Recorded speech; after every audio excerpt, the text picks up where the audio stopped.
Hey there, welcome to Design Guy. Ready to blend your photo with bold text? I'll show you how in Canva. Click the Create button to start a new project. Next, choose Custom Size and enter 300 by 300 pixels. Once the canvas is set, click Upload to add your image file and place it onto the workspace. We'll use this image for our project. First, select the image by clicking on it. Then, make sure it's properly positioned before proceeding to the next editing step. Drag and drop the image into the workspace.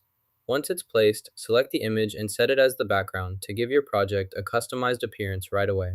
Next, add a text element to your project. Begin by inserting a new text track. This allows you to organize and display written content directly on your timeline, making it easier to manage subtitles or captions throughout your video. Click the Add button to create your first item in the project list. To change the font to Anton, start by selecting the text you want to modify.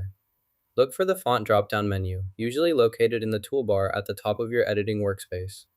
Click on this drop-down to reveal a list of available fonts. In the search bar or list, type or scroll to find Anton. Once you see it, click on Anton to apply the font to your selected text. Your text will immediately update to reflect the Anton font style. To add a black background, click on the LMS tab and search for a black background option. Once you've found it, select the black background to add it to your project. Position it so that it covers half of the available space. Drag the black background into place, making sure it sits exactly where you want it on your layout. Adjust its size as needed so it only occupies one half of the area, leaving the other half empty for future content. This sets up your workspace for the next step. Reduce the size of this element slightly. Next, add a white background to the workspace. Then, position the new element so it occupies the right side of the screen. Make sure it aligns properly with the existing layout. This setup will help organize the content and make the right side visually distinct from the rest of the interface. Click the Share button, then select Download from the menu.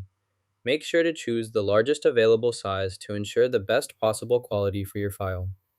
Once you've confirmed the size, click Download again to begin saving the file to your device with high resolution. Add another page by clicking the Add Page button. Next, drag and drop the image you previously downloaded onto this new page. Select and delete the placeholder image on this page, just as you did before.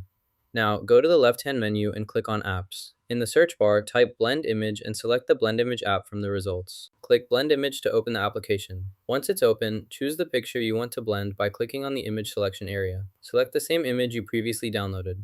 This prepares your image for the blending process and gets your project ready for the next editing steps. Select the first page from our initial image. In the second image, choose it, then set it as the bottom layer to position it correctly for your design workflow. Select your finished product layer. Click Add Design, then choose Add to your page. The design will appear on your page. Next, click on the image and select Set Image as Background. The image will now be applied as the background for your page. This is the process for adding your finalized design and setting it as a background image. Click the Share button, then select Download. In the File Type options, choose PNG to save your image in high quality. Next, adjust the size setting to maximum for the best resolution. Finally, click the Download button to save your file to your computer. Your image will now be ready with the highest quality settings applied. You just learned to make a half-face text portrait in Canva. Hit like and subscribe for more creative design tips.